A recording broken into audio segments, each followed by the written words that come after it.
कहानी है रामपुर गांव की, जहां के मर्द महिलाओं को हमेशा नीचा दिखाने की कोशिश में रहते। अरे अभी तक खाना नहीं आया, क्या मुझे एक और शादी करने की जरूरत है?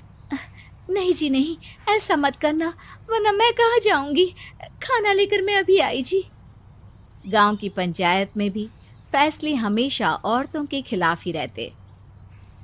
मैं जो फैसला सुनाता हूँ वो भगवान की आज्ञा होती है। इस लड़के ने अपने मन से शादी करके अच्छा नहीं किया। लड़के को घर भेज दो और इसकी शादी इसकी जाति की किसी लड़के से करवा दो, लेकिन ये लड़की, इसे तो गांव के बाहर निकाल दो। नहीं नहीं जमींदार साहब, ये क्या बोल रहे हैं? ऐसा नहीं हो सकता। मेरी बेटी मासूम है, इसे अच्छे बुरे की समझ नहीं है। अरे कहाँ जाएगी ये बेचारी? कहाँ जाएगी? इतनी चिंता है तो पूरे परिवार का गांव निकाला कर देते हैं। बेचारे पूरे बसे बसाए परिवार को गांव छोड़ना पड़ता है। चाहे जो हो, अगर बेटियों को कंट्रोल नहीं कर सकते तो गांव में रहने का कोई मतलब नहीं है।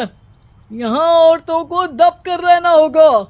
कोई भी अपने हिसाब से कुछ नहीं कर सकता, सब ईश्वर की मर्जी से ही होगा।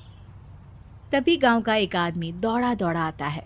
सरपंच साहब, जमींदार साहब, वो कालिया है ना, उसकी बेटी पढ़ने के लिए शहर जा रही है। अच्छा, ये कब हो गया? और कालिया की हिम्मत कैसे हो गई ऐसा करने की? लेकर आओ उसे और उसकी बेटी को। बस फिर क्या था, हाजिर हो जाते हैं कालिया और उसकी बेटी सरपंच के सामने। अरे कालिया, ये क्या सुनने में आ रहा है? बेटी को इंजीनियर बना रहा है तू? और ये बता, गांव में तो स्कूल नहीं है, फिर कहां से इतनी क्लास पास कर गई तेरी बेटी? राधा, जो कि कालिया की बेटी है, उसे लगता है कि सरपंच उसकी तारीफ कर रहे हैं। सरपंच जी, मैंने ऑनलाइन पढ़ाई की है, डिस्टेंस लर्निंग से।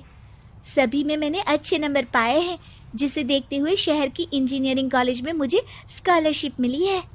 वाह जी वाह, क्या होती है ये? पहले तो ये बताओ, फिर आगे की बात करते हैं। पूरा गांव राधा की बात सुन रहा था और राधा बोलती जा रही थी।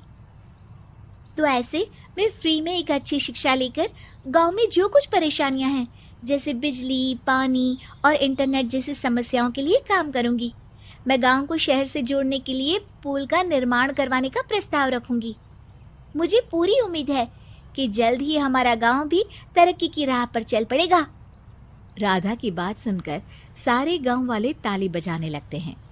सरपंच को समझ नहीं आता कि वो क्या करे। चुप रह नादान लड़की, गांव के खिलाफ जाने के लिए तुझे गांव से बेदखल कर दिया जाएगा, वो भी पूरे परिवार के साथ। और हाँ, अगर ठीक से गांव में रहना चाहती है तो ये पढ़ाई लिखाई छोड़ दे। हम तेरे लिए गांव का कोई होनहार लड़का देखेंगे। तभी गांव का एक आदमी बोल पड़ता है।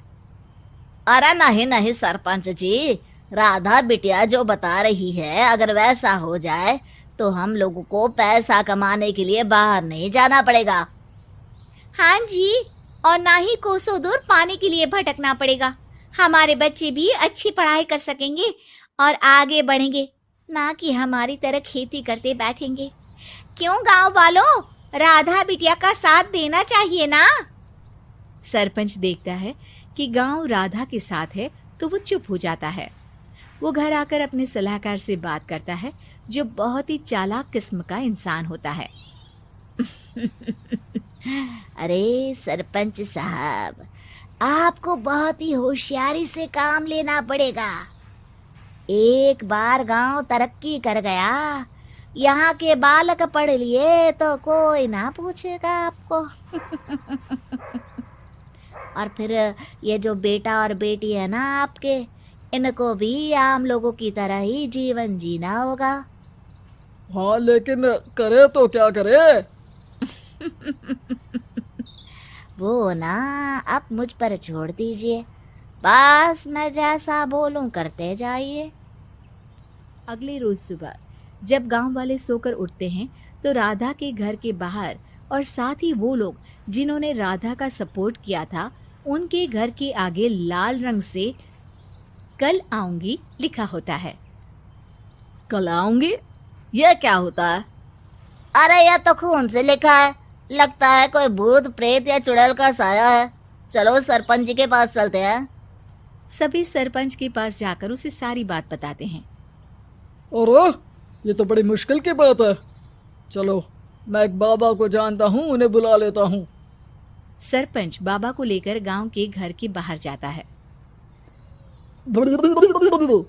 ओहो, तो ये वो चुड़ैल है जो उन लोगों को निशाना बनाते हैं जो गांव को बदलने का सपना देखते हैं। वो गांव को ऐसे ही संपन्न देखना चाहती है, वो नहीं चाहती कि कोई बाहरी यहाँ का कायाकल्प करे। क्या तुम लोगों में से किसी ने गांव को बदलने की सोच रखी है? तभी राधा की माँ रोते रोते आती है। मेरी राधा घर से गायब हो गई है। अरे कोई तो बचाओ, मेरी बच्ची कहाँ गई?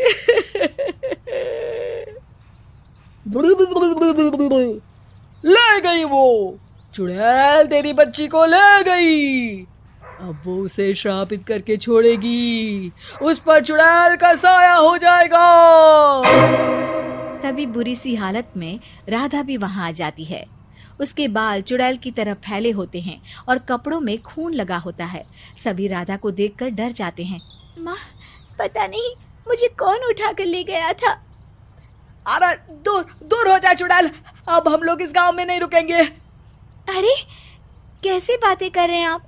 कल तो आप मेरे भरोसे गांव का हुलिया बदलने, अपने बच्चों को पढ़ाने और तरक्की उन्नति की बात कर रहे थे, तो आज क्या हो गया आपको? ये फिर तुम लोगों को बहकाएगी। ये चुड़ैल गांव में आ चुकी है, ऐसे ही ये तुम्हारे घर के बच्चों को भी ले जाएगी। गांव वाले राधा को गांव से बाहर निकाल देते हैं। उसके माँ बाप रोते रहते हैं, लेकिन गांव वाले नहीं मानते। मैं भी अपनी बहन के साथ गांव के बाहर रहूंगा, लेकिन वो पढ़ाई नहीं छोड़ेगी। वहीं सरपंच के घर पर सलाहकार कहता है। देखा, सांप भी मर गया और लाठी भी नहीं टूटी। लेकिन अगले ही दिन सरपंच के घर के बाहर भी वही शब्द लिखे होते हैं। और फिर सरपंच की बीवी कहती है, हमारी बेटी को किसी ने अगवा कर लिया है। तभी राधा का भाई वहां आ जाता है। अरे गांव वालों, मैंने सरपंच जी की बेटी को देखा था। वो चुड़ैल उसे उठाकर ले जा रही थी। अरे क्या मजाक कर रहे हो? नहीं नहीं सरपंच जी, आप नहीं जानते। वो चुड़ैल अब आपकी बेटी में आ जाएगी, जैसे राधा के अंदर आ गई थी। तभी सरपंच की बेटी वैसी ही हालत में वहां आती है जैसे राधा आई थी। पापा, पता नहीं कैसे मैं गायब हो गई थी। चुड़ैल, इसके अंदर भी चुड़ैल का साया है, मारो इसे। अरे नहीं नहीं, इसे भी राधा के पास गांव के बाहर ही भेज दो। अरे चुप रहो, मेरी बेटी कहीं नहीं जाएगी और चुड़ैल वुड़ैल कुछ नहीं होता है। अरे कैसे बात कर रहे हो सरपंच जी? आप तो बोल रहे थे कि आपका फैसला भगवान का ज्ञान होता है, तो अपने पर बात आई तो अब आप ऐसे बोल रहे हैं। अरे ना ना ना, आपको अपनी बेटी को त्यागना ही होगा। अरे बुलाओ बाबा को। राधा का भाई बाबा को ले आता है, जिसे अब गांव वालों के डर के कारण सच बोलना पड़ता है। मैं कोई बाबा नहीं हूँ, मैं तो मोची था। ये सलाहकार महोदय ने मुझे कहा था एक्टिंग करने को। अब वो मुझे पैसे देने वाले हैं। अब मुझे माफ कर दो। गलती हो गई, मुझे माफ कर दो। तभी वहां राधा आ जाती है। देखा सरपंच जी, जब गांव के बच्चे साक्षर होंगे तो आप जैसे लोगों की चालाकी नहीं चलेगी।